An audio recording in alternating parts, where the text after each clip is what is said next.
Oktubre 13 mao na ang panahon nga nahitabo ang katapusang hugna sa pagpakita sa mahal nga birhen ngadto sa tulo ka bata. Nga diin iyang gituman ang iyang gisulti tungod kay ang mga tawo man mutuo kay actually kana ang magud nga panahon sa October 13 daghan naman gud ang mga tawo nga miadto mitambong ni ana tungod sa hinungdan nga syempre nangita sila mga milagro kumbaga, and at the same time daghan pud ang mga nakiusyoso.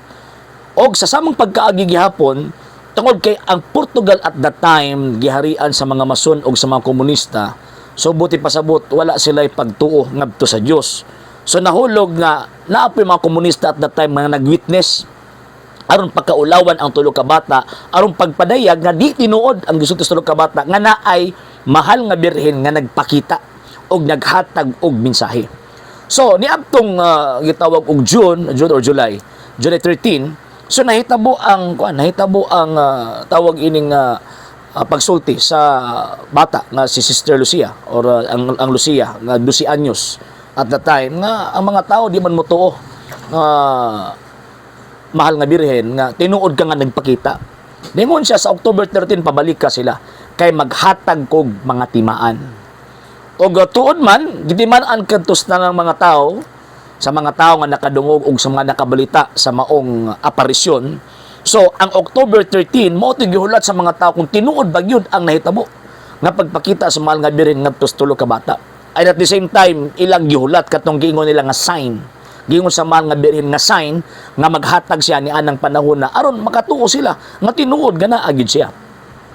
So, natuod man ang nahitabo sa October 13, actually udto grabe kusog kay nga ulan o gagani ang ulan mo inipugong sa mga tao nga muadto didto, pero sa tulo ka bata og sa ilahang mga ginikanan wa katong kapugong kay syempre tulo ka bata magud og mga ginikanan convinced na sila nga ang mahal nga birhen nagpakita ngadto sa ilahang mga anak.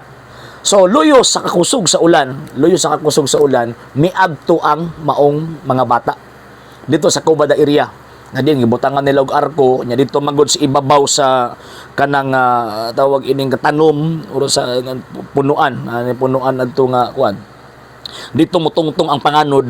Ang makita lang sa mga tao na ay panganod nga gikan sa east magdagan mo nya mutungtong dito sa kuan mutungtong dito sa tanom pagkahuman pag motinud pun tulog ka bata ang kadto pong panganod muadto pod balik ngadto sa east.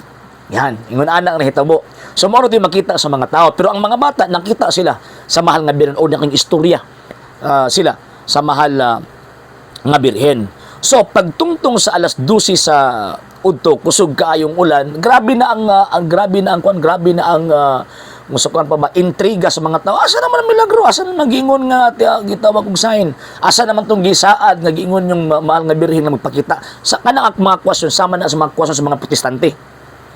Ya, imagine 70,000 ka mga tao nga naay nagkalain-laing mga intensyon nga niadto dito, gusto maayo, pagpadayag sa pagtuo, kining mga tao nga gusto pagkaulawan ang tulo ka bata, ang mga tao nga way pagtuo naa dito kay mga komunista naaman dito. Nitambong man sa maong tawag anang event. So gisaksihan kadto og 70,000 ka mga tao. So, tuod man sa dihang human na kay istorya ang tawag ining bata Sister Lucia nakikommunicate sa mahal nga birhen nga Mama Mary asa naman ito yung mong giingon nga timaan. So sa dihang niingon ang bata nga asa itong timaan ang kamot sa mahal nga birhen gitudlo niya sa adlaw ug nahitabo nga according sa mga witnesses kay actually nabutang man ang mantalaan sa Portugal kaniadto according sa mga witnesses nga nakakita gyud not less than 70,000 ka mga tao daw natangtang ang adlaw. Natangtang ang adlaw, murag muhagsa, maingon lang katapusan na sa kalibutan. O kuan ni kuyaw na ning kuan kay pangitabuan kay tanda mga natangtang ang adlaw. O nya pagkahuman nagkagubot ang mga tao, nagdinaganay ang mga tao kay nagtuo sila nga kanang panahon na mao nang katapusan sa kalibutan. O tuod man sa maong nahitabo sa dagan sa kanabitong kagubot na nagubot magid sila kay mahog ang adlaw. So ang nahitabo ana po mga panahon na naay mga masakiton nga nangaayo. Kanang nakita giportray sa usa ka pelikula about the apparition of the Fatima, the miracles of Fatima. So nahitabo ng mga buta nakakita ang mga bakul na kalakaw. Yan. Ya pagkauman at that time nangauga ang ilahang kwan, nangauga ang ilahang gisuot. Basa kaayo after the signs katong pagsayaw sa adlaw og kining unsa na pag mga tundako ang panghitabo. Nangauga ang ilang mga sinadaw plansado pa kung sa ato pang termino karon. And kana nga mga event dito sa Cubada area 40 kilometers gikan sa nahitabuan nakit-an pud na experience pud sa mga tao 40 kilometers from the center sa tawag ini nga event sa nahitabuan sa maong aparisyon. So makita nato nga ang mensahe dili basta-basta magpakita ang mahal nga birhen way tuyo. Ang tuyo niya pahimangnuan ang tao. Og kanang pahimangno sa mahal nga birhen para na sa mga anak niya nga masupilon, para sa mga anak niya nga wala mutuman or nagmagahi sa pagtuman sa kabubuton sa iyang anak. Kay ang tuyo sa mahal nga birhen ipaduol ang mga tao ngadto sa iyang anak. So mo na nga naghatag siya mensahe at the same time naghatag pud siya og warning. So kadtong event nga klaro kay sa tanang mga aparisyon ang Our Lady of Fatima, kanang aparisyon sa Fatima ang pinaka-accurate ang iyahang tawag in mga messages pinaka-accurate siya sa tanang mga aparisyon kay klaro mag yun October 13 nahitabo yun katong Second World War ingon pa sa mga birhen nga mahitabo sa panahon ni Papa Pio XI nahitabo yun. So sa tanang mga aparisyon siya ang pinaka-accurate. So naa siya mga mensahe og kadtong kanang event extraordinary and supernatural event pagpadayag kadto number 1 tinuod nga naay Dios. Number 2, tinuod nga naay mahal nga birhen nga naghatag na tong mensahe o naghatag na tong warning. And number 3, tinuod gyud ang atong pagtuo kanang profession of our Catholic faith nga I believe in God, the Father Almighty, Creator of heaven and earth, and Jesus Christ is our Lord. Kanang 12 artikulo katong pagpakita sa mahal nga birhen naghatag na sa og pahimugat na kanang maong pagprofess sa atong pagtuo nagpadayag ka nagkamatuoran. So kining October 13 nga ato ang gisaulog nga tawag ining actually nobosoro kapistahan sa mahal nga birhen sa traditional sa mga traditionalist May 13. Atong unang pagpakita yun. Kining Our Lady of Fatima pagpadayag ka na, nga ang mahal nga birhen na ay mensahe alam nato ug atuan ang tukion kay kung atuan ang matuki mas mosamot pata pagkaduol sa iyahang gitawag anak daghan siya mga requirements, mga mensahe nga kinahanglan tumanon sa mga Katoliko aron makadangat kita ni anang maong kaluwasan.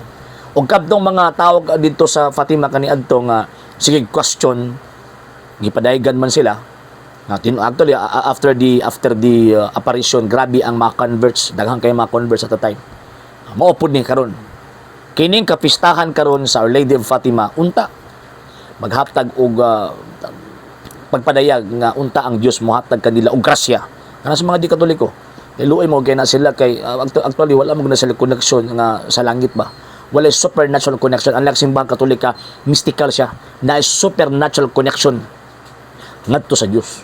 Buti pasabot na ay kanang bitaw sa naabitoy kanang magsilbi extraordinary ba or supernatural nga mga thing nga manghitabo ni nimong simbahan tungod sa iyang founder nga si Ginoong Jesucristo nga dili nakakalibutan. So mo na mga sir ug mga so mo ni hitabo sa October 13, 1917 ug mo ni ato ang ginasubli pagpadayag. Og sa mga fiesta kung magsaulog ta sa fiesta niya ng Our Lady of Fatima, fiesta na sa dili man kaguol, fiesta sa pagpangandam. Nga naman ngilngig ang mensahe sa mahal nga birhen dito sa Fatima ug atuan ang tukion sa umabot. Okay? Sa hindi pa po nakapag-follow sa mga pages po natin, i-follow niyo po yung mga pages po natin, RJ Horolanciano II, TV Apolia Punto Argumento page, Kuya Apologist TV page, and RJ's Vlog 2022. And pwede rin po kayo mag-send po dyan ng Facebook stars. And also, sa atin po mga channels, sa hindi po nakapag-subscribe, i-subscribe po ninyo yung mga channels natin, The Lay Catholic, Apologist International Official, RJ Sanado Second TV, Kuya Apologies TV, and Barrio Kawayan Religious Forum. And pwede rin po kayo mag-send po dyan ng super sticker, super chats, and super thanks. And maraming salamat po sa mga kapatid at mga Katoliko na always pong tumutulong sa programa po natin. Maraming salamat po. Nang dahil po sa tulong at suporta po ninyo, ang programa pong ito until now andito pa rin po sa social media. And until now din po, nangangailangan pa rin po tayo sa tulong at suporta po ninyo dahil wala po kami magagawa rito mga sir, mga ma'am, kung wala po yung tulong at suporta po ninyo. Sa gusto pong tumulong, sa gusto pong sumuporta, pwede po ninyong ipadala ang tulong at suporta po ninyo sa pamamagitan po ng ating mga account numbers dyan po sa ating pong screen. And pwede nyo po kaming i-message sa ating pong page kung via remittance po yung papadala po ninyo. Maraming salamat po in advance.